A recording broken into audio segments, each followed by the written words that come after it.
हिंदी कक्षा में आप सबका स्वागत है। कल हमने ये संधि की वीडियो बनाई थी तो पार्ट 2 आपको भेज दिया है और पार्ट फर्स्ट हमारा डिलीट हो गया था तो उसे हम पुनः तैयार कर रहे हैं। तो संधि देखिए, संधि दो वर्णों के मेल से होने वाले सकारात्मक परिवर्तन को संधि कहते हैं। संधि के प्रकार, संधि 3 प्रकार की होती है। कौन कौन सी? नंबर 1 स्वर संधि, नंबर 2 व्यंजन संधि और नंबर 3 विसर्ग संधि। और स्वर संधि की परिभाषा देखेंगे कि दो स्वरों के परस्पर मेल से होने वाले सकारात्मक परिवर्तन को स्वर संधि कहते हैं। क्योंकि परिवर्तन सकारात्मक नहीं होगा, उसका कोई सकारात्मक अर्थ नहीं होगा तो बेकार है, व्यर्थ है। अब देखिए, स्वर संधि भी 5 प्रकार की होती है। नंबर 1 दीर्घ स्वर संधि, नंबर 2 गुण स्वर संधि, नंबर 3 वृद्धि संधि, नंबर 4 यण संधि और नंबर 5 अयाति संधि। कल हम इसमें से आपको पहले पार्ट में हम करा रहे थे दीर्घ और गुण संधि। इसके बाद की जो संधि थी वो दूसरे पार्ट में हम आपको भेज चुके हैं, तो आज इनको पहले पार्ट को दोबारा तैयार कर रहे हैं। अब ये संधि है आपकी दीर्घ स्वर संधि। दीर्घ स्वर संधि का ये सूत्र है अक सवर्णे दीर्घ है। इसका मतलब ये होता है कि आ से का तक जितने स्वर हैं उनके सामने यदि कोई सवर्ण यानी समान स्वर आता है, उनका परस्पर मेल होता है तो वह अपने ही दीर्घ रूप में परिणत हो जाता है। जैसे ए आ ए आ ई आ ए, इस तरह से आएंगे तो आ हो जाएगा, ऐसे ही ई में हो जाएगा, बड़ी ई हो जाएगा, ऊ में आएंगे तो बड़ा ऊ हो जाएगा। तो देखिए, जब किसी स्वर का समान स्वर से मेल होता है तो वह अपने ही दीर्घ रूप में परिणत हो जाता है। जैसे कुछ शब्द हैं, देखिए विद्यालय है, संधि तोड़कर देख लीजिए, ये है विद्या जमा आलय। अब देखिए, विद्या में से यहाँ आ मिलेगा हमें और आ का मेल आ से होगा तो ये आ ही हो जाएगा, बराबर आ, और शब्द हो गया विद्यालय। ऐसे ही पुस्तकालय है तो पुस्तक जमा आलय, हिमालय हिम जमा आलय, दीपावली दीप जमा अवली, ए और ए का मेल हो रहा है वहाँ। यहाँ हिमालय में हिम जमा आलय, ए और आ का मेल हो रहा है। इस तरह आप ये ई से संबंधित है, मुनीन्द्र रवींद्र, मुनीन्द्र 2 बार आ गया है, चलिए, महेंद्र कविंद्र। अब देखिए, इसमें मान लो ये रविंद्र है, इसमें छोटी ई की मात्रा लगी हो तो ये नहीं होगी, ये मैं बताऊंगा अभी आपको। तीसरे में है बड़े ऊ यानी छोटा ऊ बड़ा ऊ, तो वधूर्मी वधूपकार, ये वधु जमा उपकार, वधु जमा उर्मी, इस तरह हो जाएगा। मुनि जमा इंद्र, रवि जमा इंद्र, महेंद्र मही जमा इंद्र। तो इसमें आप ये ध्यान रखेंगे, इसकी सबसे बड़ी पहचान है कि जहां पर शब्द में संधि हम जोड़ते या तोड़ते हैं वहां ध्यान देंगे तो वहां हमें बड़ी मात्रा मिलेगी। पहली पंक्ति में देखिए विद्या, विद्या जमा आलय, तो यहाँ जहां तोड़ते और जोड़ते हैं वहां आ की मात्रा है। पुस्तकालय में आ की मात्रा है, हिमालय में आ की मात्रा है, दीपावली में दीप जमा अवली, देखो यहाँ भी बड़ी मात्रा है यानी आ की मात्रा है।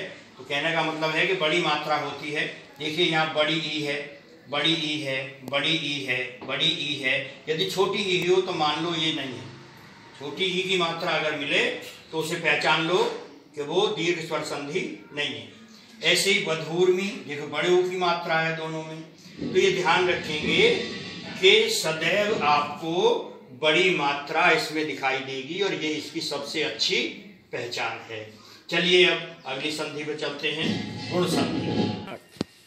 अब आते हैं दीर्घ संधि के बाद में गुण संधि पर। ये सूत्र इसका आद गुण है और इसमें इको यणचि सूत्र से ये गुण लिया गया है, तो इसे आद गुण इसलिए भी कहते हैं। अब गुण संधि में यदि ए आ के बाद, इसकी परिभाषा देख लीजिए, यदि ए आ के बाद कोई असमान स्वर जैसे ई ऊ हो या री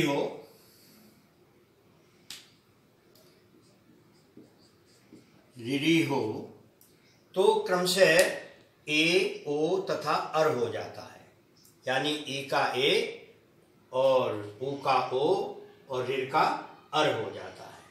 उदाहरण देख लीजिए, पहले में पुष्पेंद्र, सुरेंद्र, नरेंद्र, परमेश्वर। तो देखिए, पुष्प जमा इंद्र, सुर जमा इंद्र, नर जमा इंद्र, परम जमा ईश्वर। इन सब में ए और ई का मेल है, ए हो गया है, ए की मात्रा आपको दिखाई दे रही है।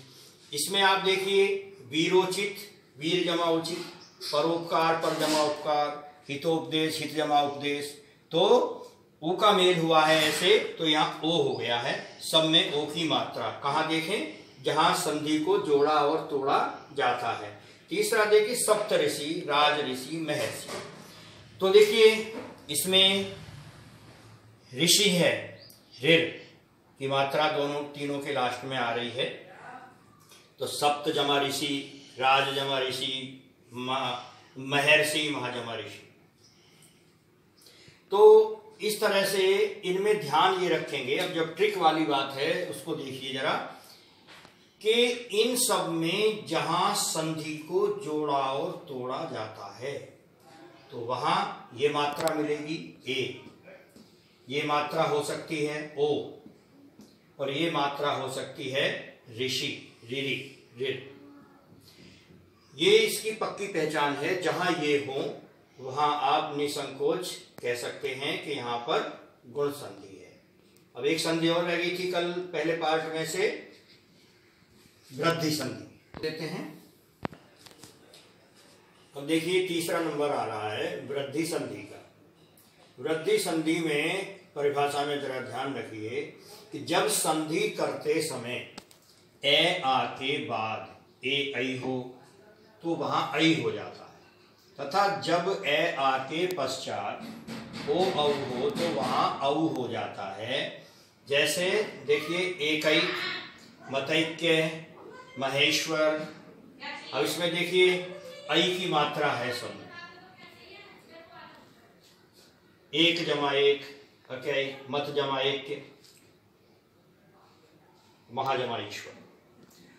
अब इसमें देखिए वनौषधि, वन जमा औषधि और महौषधि, महाजमा औषधि।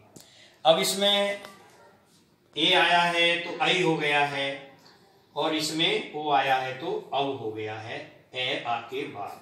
अब इसकी आप पहचानने के लिए एक बात याद रखेंगे कि इसका नाम है वृद्धि संधि। तो वृद्धि संधि, वृद्धि का मतलब है वृद्धि यानी बढ़ जाना, वृद्धि हो जाना, बढ़ोतरी हो जाना। तो जब हमने गुण संधि पढ़ी थी तो उसमें हमने बताया था ए की मात्रा थी यहाँ पर, और यहाँ ओ की मात्रा थी, कि ए और ओ की मात्रा से उसे पहचाना जाएगा।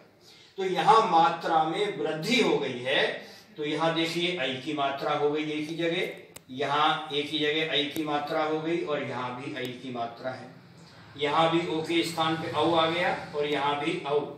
तो इन दो चीजों से, इन दो मात्राओं से आप इसकी पहचान करेंगे तो संधि आपको अच्छी तरह से याद हो जाएगी। इससे आगे की जो संधि है वो पार्ट 2 में हम आपको दे चुके हैं। ये पार्ट फर्स्ट हमने बनाया था लेकिन डिलीट हो गया, इसलिए हमने इसे दोबारा तैयार किया है। तो संधि, स्वर संधि आपकी पूरी हो गई, और इसके बाद की जो वीडियो होंगी उनमें अगली संधियों के बारे में बात करेंगे। आज इतना है।